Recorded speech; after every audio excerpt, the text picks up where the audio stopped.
Bismillahirrahmanirrahim. Assalamu alaikum students. Students, in this lecture I'll tell you that how to analyze a poem. Students, इस lecture में ना सिर्फ मैं आपको poem के एनालिसिस का मेथड बताऊंगी, but also I will practically analyze a poem, a very famous poem by William Wordsworth. I wandered lonely as a cloud for your better understanding. तो स्टूडेंट्स देखते हैं कि पोएम को कैसे एनालाइज करना है। सबसे पहले स्टूडेंट्स पोएम को एनालाइज करने के लिए आपको कुछ स्टेप्स को फॉलो करना है और वो स्टेप्स क्या है। सबसे पहले तो ये कि just read the poem allowed and read the poem again and again. आपको पोएम को लाउडली पढ़ना है, ठीक है। लाउडली पढ़ने का क्या मकसद है? क्योंकि स्टूडेंट साइलेंट रीडिंग से कभी भी आप पोएम के स्ट्रक्चर, उसके फॉर्म और रिदम का अंदाजा नहीं कर सकेंगे। और ये लाउड रीडिंग जो है ना, ये पोएम के मूड और टोन को जानने के लिए भी बड़ी जरूरी होती है। स्टूडेंट्स पोएम रीड करने के बाद आपने क्या करना है कि आपने पोएम के टाइटल को देखना है। Just think about the title. Title के बारे में सोचे कि किस हद तक पोएम से रिलेट करता है। समटाइम्स पोएम जो होती है ना, वो टाइटल को जस्टिफाई कर रही होती है, मगर समटाइम्स ऐसा होता है कि टाइटल आयरॉनिक होता है और पोएम में ऑपोजिट थॉट्स जो है वो प्रेजेंट की जाती हैं, ठीक है। फिर आप टाइटल को सोच लें, पोएम को पढ़ लें, तो आपने फिर ये देखना है कि आपने फाइंड आउट करना है कि पोएम की नेचर क्या है, यानी कि ये सब्जेक्टिव है या ऑब्जेक्टिव है। सब्जेक्टिव और ऑब्जेक्टिव पोएट्री के बारे में आपको प्रीवियस लेक्चर्स में बता चुकी हूँ।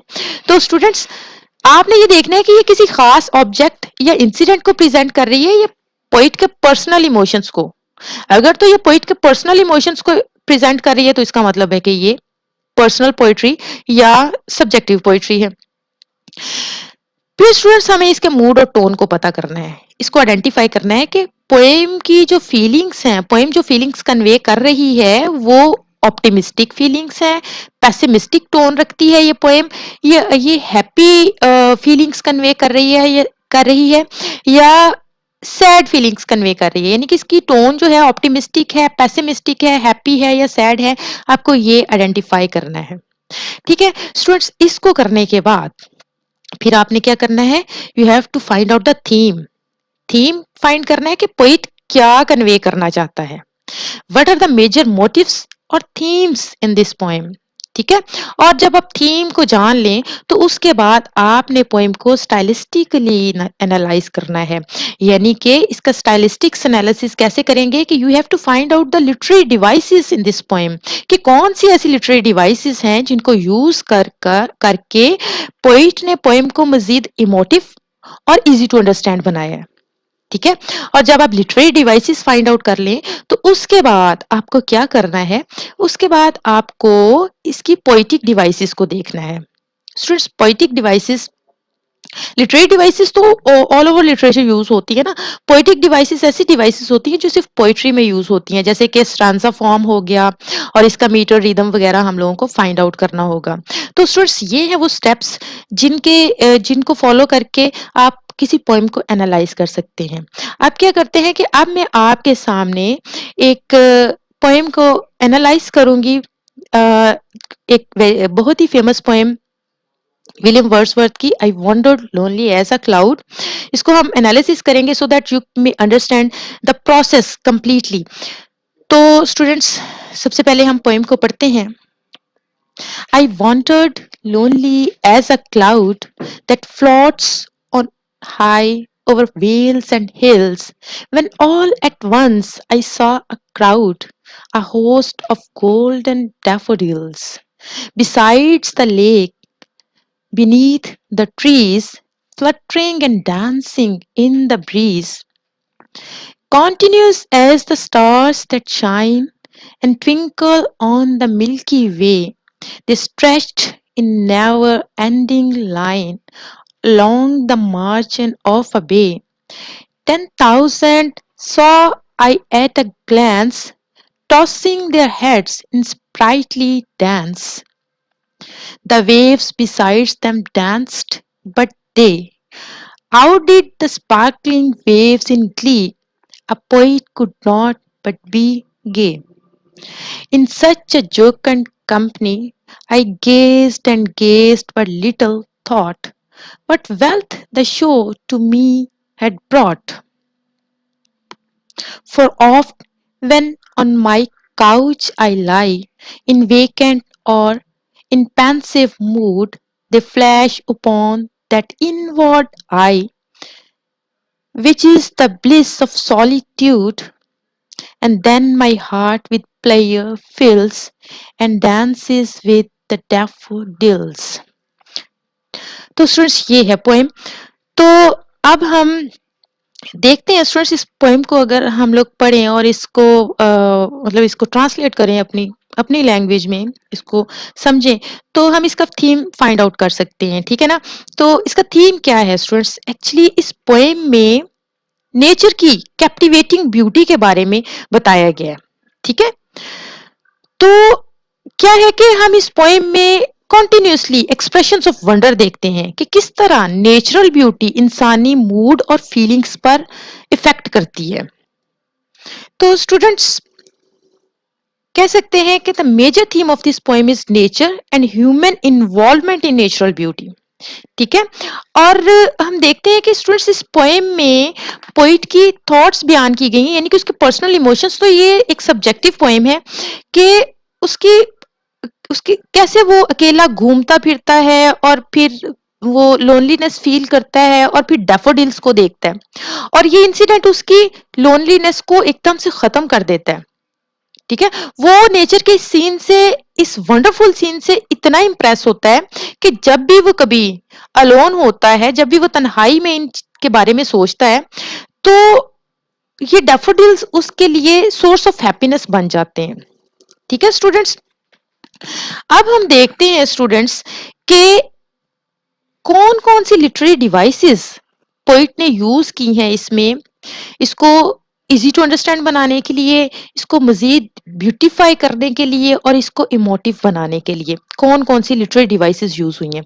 सबसे पहले तो स्टूडेंट्स सिमिली की बात करते हैं।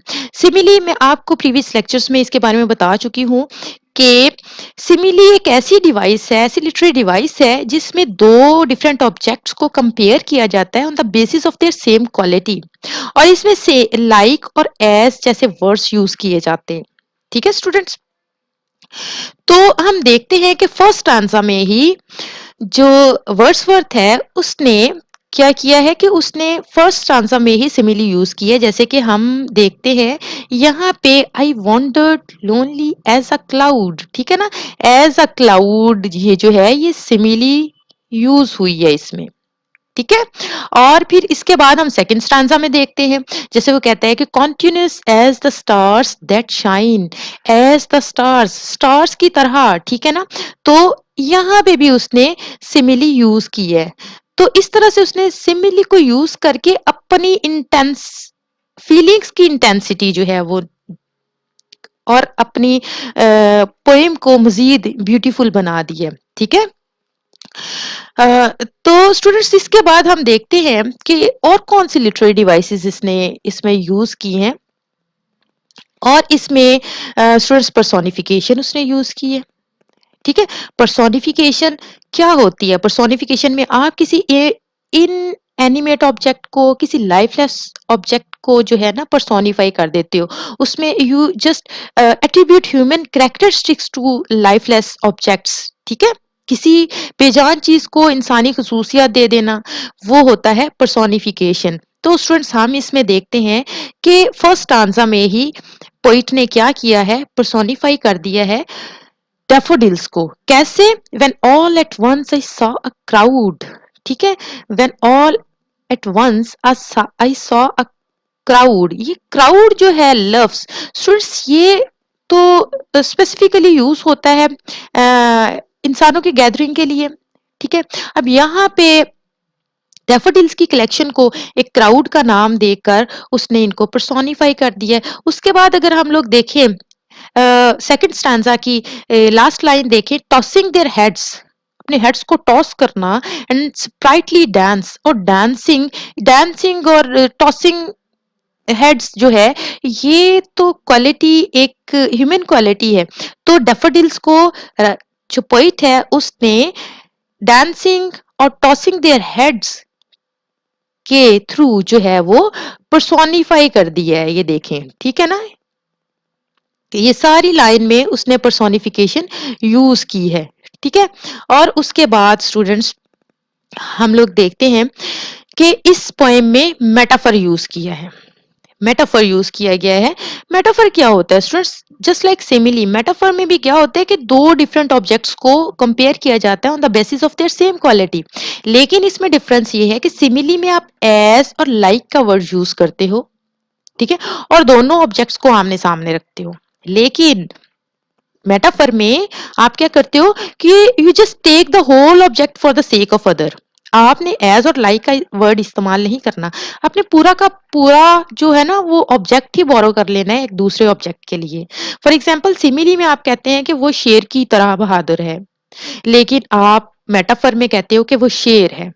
अब दोनों में क्वालिटी तो बहादुरी की ली गई है ना, लेकिन उसमें हम लोगों ने क्या दोनों ऑब्जेक्ट्स को आमने सामने रख के कंपेयर किया, लेकिन इसमें हमने एक ऑब्जेक्ट पूरे का पूरा जो है वो बोरो कर लिया। तो स्टूडेंट्स इसको मेटाफर कहते हैं। तो इसमें उसने मेटाफर पोइट ने कहाँ यूज किया है? तो स्टूडेंट्स इसके लास्ट आंसर में हम देखते हैं मेटाफर यूज हुआ है कि क्या कहता है कि दे फ्लैश अपॉन दैट इनवर्ड आई। ये इनवर्ड आई जो है ना ये मेटाफर है। मेटाफर ये किसके लिए है?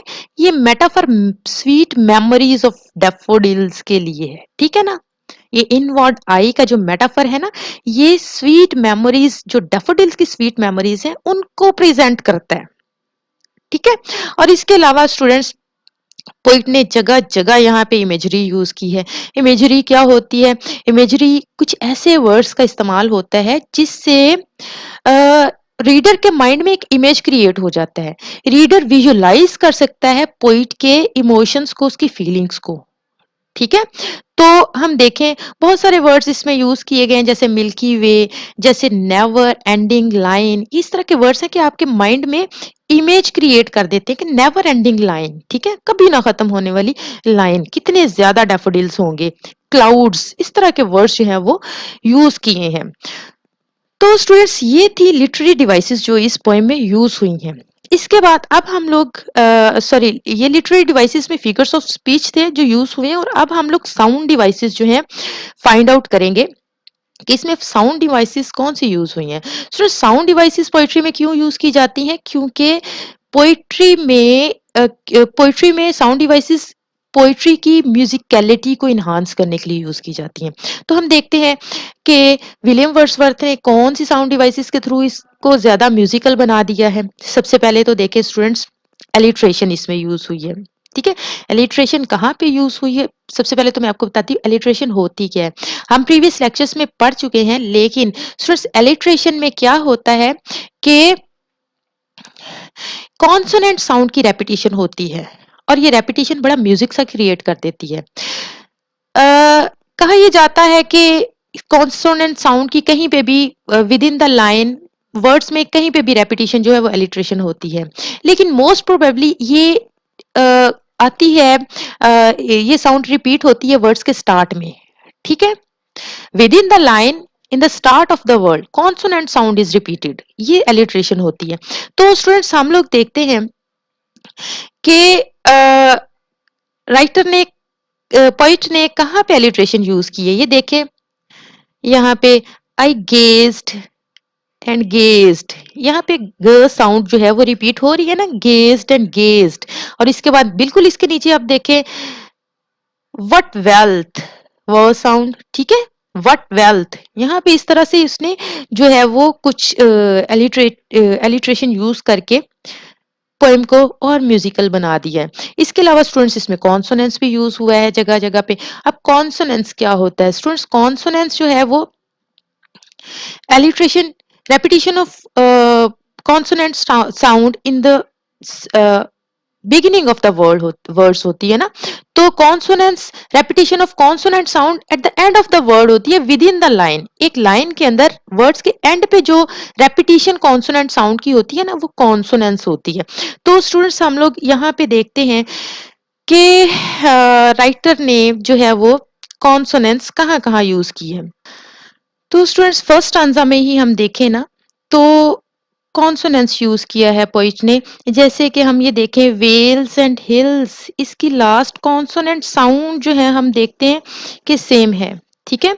उसके बाद अब अगर हम लोग देखें फ्लटरिंग एंड डांसिंग, ग साउंड यहाँ पे रिपीट हो रही है, फ्लटरिंग एंड डांसिंग, ठीक है, ग साउंड रिपीट हो रही है। सो इसी तरह ये जो हमने एलिट्रेशन देखी थी गेज्ड एंड गेज्ड की, अगर इस वर्ड में एलिट्रेशन ग साउंड की सूरत में मौजूद है तो यहाँ पे ड साउंड की सूरत में कॉन्सोनेंस भी मौजूद है, ठीक है।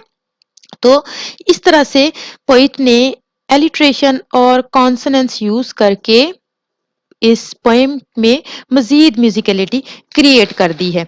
और फिर स्टूडेंट्स अब हम लोग देखेंगे कि इसमें कौन कौन सी पोइटिक डिवाइसेस हैं जिनको यूज किया है पोइट ने, ठीक है। पोइटिक डिवाइसेस में क्या होता है स्टूडेंट्स, ये कुछ लिटरेरी डिवाइसेस होती हैं जिस जो सिर्फ पोइट्री में यूज होती हैं, ठीक है। इनमें क्या होता है स्टैंजा फॉर्म। सबसे पहले हम इसका स्टैंजा फॉर्म देखें स्टूडेंट्स। इस पोएम में टोटल 4 स्टैंजास हैं और हर स्टैंजा में 6 लाइंस हैं, ठीक है। और फिर अगर हम लोग इसकी राइम स्कीम देखें तो स्टूडेंट्स मैं आपको बताती हूँ राइम स्कीम हम लोगों ने कैसे जो है फाइंड आउट करनी है। सबसे पहली जो लाइन होगी ना, आपने उसको ए का, उसके लिए आप उसको ए का नाम देंगे, ठीक है। अगर उसके बाद आप देखेंगे कि सेकंड लाइन जो है वो राइम्ड है फर्स्ट लाइन के साथ, तो फिर हम लोग इसको भी ए ही बोलेंगे, ठीक है। अगर तो सेकंड लाइन इसके साथ राइम है फर्स्ट लाइन के साथ तो हम इसको भी ए ही बोलेंगे, लेकिन हम देखते हैं कि हिल्स और क्लाउड राइम्ड वर्ड्स नहीं है तो हम इसको ए नहीं कहेंगे, हम इसको बी कहेंगे, ठीक है। और उसके बाद अब फिर हम थर्ड लाइन को देखेंगे। थर्ड लाइन को देखेंगे कि थर्ड लाइन आया कि ये बी के साथ राइम्ड है या ए के साथ राइम्ड है। अगर तो ये ए या बी में किसी के साथ राइम्ड है तो वो बिल्कुल वही वाला टाइटल हम इसको दे देंगे, जैसे क्राउड क्लाउड के साथ राइम्ड है। और अगर इनमें से किसी के साथ भी ये राइम नहीं होगी ना तो स्टूडेंट्स हम इसको सी कहेंगे, लेकिन ये फॉर्चुनेटली क्लाउड के साथ राइम्ड है तो क्लाउड फर्स्ट लाइन को हमने ए कहा था तो हम इसको भी क्या कहेंगे, हम इसको भी ए कहेंगे, ठीक है। और उसके बाद हम लोग देखेंगे कि स्टूडेंट्स फोर्थ लाइन किस लाइन के साथ राइम्ड है। हम देखेंगे कि डैफोडिल्स हिल्स के साथ राइम्ड है तो इस लाइन को हमने क्या कहा था बी, तो फिर इस लाइन को भी हम क्या कहेंगे, इसको भी हम बी कह देंगे, ठीक है। उसके बाद हम फोर्थ लाइन को देखते हैं। तो स्टूडेंट्स फोर्थ लाइन जो है अगर तो ये फर्स्ट सेकंड थर्ड या थर्ड के साथ किसी के साथ भी जो है वो सॉरी फिफ्थ लाइन जो है अगर ये फर्स्ट सेकंड थर्ड या फोर्थ में किसी के साथ भी राइम्ड है तो हम उसी लाइन के अकॉर्डिंग इसको नाम देंगे। लेकिन हम देखते हैं कि जो फिफ्थ लाइन है ट्रीज, ना तो डैफोडिल्स क्राउड हिल्स क्लाउड किसी के साथ भी राइम्ड नहीं है, तो स्टूडेंट्स हम लोग इसमें क्या करेंगे कि हम इसको सी जो है डिफरेंट है ना तो इसको हम सी कहेंगे। और फिर सिक्स लाइन हम देख रहे हैं कि ब्रीज ट्रीज के साथ है तो फिर इसको भी हम क्या कह देंगे सी। तो स्टूडेंट्स हम देखते हैं ये हमारे पास सामने हमारे आगे राइम स्कीम। अब राइम स्कीम में क्या हुआ कि इस पोएम में राइम स्कीम जो यूज की है पोइट ने वो है ए बी सी सी। तो इस तरह से आपने राइम स्कीम फाइंड आउट करनी है। स्टूडेंट्स इसके बाद हम देखेंगे इस पोएम का मीटर क्या है, ठीक है। इस पोएम में स्टूडेंट्स आयम्बिक टेट्रामीटर यूज हुआ है। आयम्बिक क्या होता है स्टूडेंट्स, मैं आपको प्रीवियस लेक्चर में बहुत डिटेल से आयम्बिक के बारे में बता चुकी हूँ। इसमें फिर आपको बताती हूँ कि एक आयम्ब में 2 सेलेबल होते हैं, फर्स्ट अनस्ट्रेस्ड होता है और दूसरा स्ट्रेस्ड सेलेबल होता है, ठीक है। एक अनस्ट्रेस्ड और एक स्ट्रेस्ड सिलेबल को मिला के एक आयम्ब बनता है और ये एक आयम्ब एक फुट भी होता है। तो स्टूडेंट्स हम लोग देखते हैं कि इस लाइन में 4 फीट मौजूद है। टेट्रा फीट ये लाइन है, ठीक है ना, इसमें 4 फीट मौजूद है और आयम्बिक मीटर में ये लिखी गई है तो इसलिए हम कहेंगे आयम्बिक टेट्रामीटर में ये जो है वो पोएम लिखी गई है। देखें ये आई वॉन्डर्ड, ठीक है ना, वॉन्ड आई जो है ये अनस्ट्रेस्ड है और वॉन्डर्ड में वॉन्ड जो है ये स्ट्रेस्ड है। तो हम देखते हैं कि ये जो समझ ले कि एक आयम्ब है, ठीक है? उसके पहला अनस्ट्रेस्ड, दूसरा स्ट्रेस्ड, उसके बाद ये अनस्ट्रेस्ड है और उसके बाद लोनली, ठीक है? लोन जो है इस पे स्ट्रेस आ रहा है, ये अनस्ट्रेस्ड है और ये स्ट्रेस्ड है। उसके बाद स्टूडेंट्स एस ली अनस्ट्रेस्ड आ गया और एस स्ट्रेस्ड आ गया, ठीक है? और फिर उसके बाद अ क्लाउड, जो है ये अनस्ट्रेस्ड है और क्लाउड जो है स्ट्रेस्ड है। I wanted lonely as a cloud. तो स्टूडेंट्स ये देख रहे हैं आप, चार टोटल क्या बने हैं, आयम बने हैं। तो टेट्रा आयम्बिक टेट्रामीटर में ये जो है वो लाइंस लिखी गई हैं, ठीक है स्टूडेंट्स? तो ये था स्टूडेंट्स पोएम का एनालिसिस। आई होप कि आपको समझ आ गया होगा। नेक्स्ट लेक्चर में हम एक और पोएम को एनालाइज करेंगे so that you can understand it very well, ठीक है ना? तो अब हम लोग नेक्स्ट लेक्चर तक के लिए students just take care of yourself. Next lecture में हम नेक्स्ट पोएम को एनालाइज करेंगे, तो उस वक्त तक के लिए अल्लाह हाफिज।